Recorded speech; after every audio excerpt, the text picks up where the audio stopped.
Ideas from artwork come up from a variety of areas. It could be a sunset, could be day at the beach, could be a song I'm listening to, could be when I'm in church.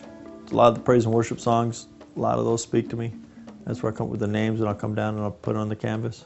I like to emphasize color, texture, emotion. I like to create something that's going to create emotion in somebody, put a smile on their face. A lot of texture and a lot of color. A lot of variations in colors that typically might not be used in other art pieces. Always got 3 or 4 pieces working at a time, and I'm painting probably 4 or 5 times a day. In the summertime, I live in the valley, it's nice and hot, nice and warm. So I've got an advantage as far as warm, drying the paint that way. Each piece is different. I mean, I work 3 different sizes typically. I use household paints, I use Behr paints. I've tried a lot of different paints. And Behr definitely, the texture works well for me, the way it dries, the way I can get translucent over top of each other color, and the texture especially. I can get some thick textures, which I like to get, some thinner textures. And they all vary. I mean, it could be from just one layer of paint or layer upon layer. I've had one up as far as about 42 different layers of paint. And those could take up to 3 months, anywhere from a couple days to a couple months. Sometimes I'll even shelve it for a week or 2 or 3, and then I'll just come back to work on it. The gallery show went good. 250, 300 people throughout the night came in and out. There was, 7 or 8 different artists there as well. So it seemed like it went well. A lot of good response. Even some good response from a couple of the other artists. One that flew in from Australia, really liked the work. Another guy that flew in from Florida. So that's always good too when other artists like your work.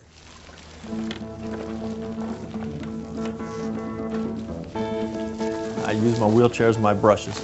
There's no brushes involved, no palettes involved. Everything comes straight from the tires of my chair while in the chair.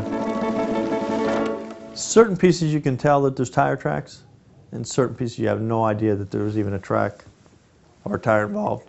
And those are the pieces that really intrigue people. When they're wondering, wow, how was this done, or how could you do that? And once they find out it was done with the chair, then it really, as I'm looking back at it, trying to really figure it out. And unless I did a demonstration, it'd be tough to figure out some of the pieces. Typical day is I usually wake up somewhere between 7 and 8. I've got attendants that work for me.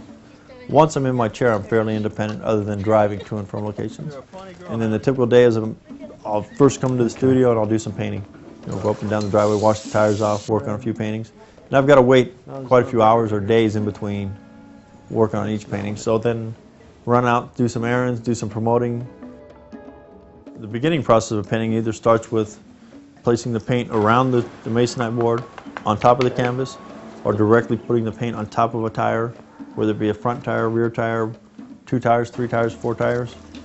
If I want to place a color right in the center of something, like this red was just only in the center, I'll have to kind of dance around with the chair, moving it, angle back, forth, and I'm watching the paint all the time, and I know when it's going to hit. And then try to roll off the surface as well. There's a little bit of timing, but it typically works out. I mean, I've been in the chair 20 years, so I mean, I've got good control of the chair, which people don't realize. 20 years ago, March 10th, 1985, I had a mountain bicycle accident, kind of a freak accident in a construction lot. It was going too fast to stop, but too slow to jump it, and it just went straight down, landed on my head and snapped my neck forward and broke my neck, which injured my spinal cord, and became quadriplegic. I was active. I mean, I was football, basketball, soccer, a lot of skateboarding, and I competed on the amateur circuit for surfing. I surfed all the way up until my accident. I was an artist since a little kid. I mean, I can remember back as far as 5, 6 years old. One of the first things I drew was took a piece of black material and made a pirate's flag. I thought I was going to be a pirate. Typically 3 days a week, I'm usually going in and out of a lot of galleries trying to get some more shows going or something to promote, trying to get something going for the future. I do as much media as I can. I do a lot of emailing, a lot of just knocking on doors and talking to people and doing as much promoting as I can, trying to get something going, a lot of phone calls. Everybody says it creates some sort of a good feeling, and that's what I'm hoping to do.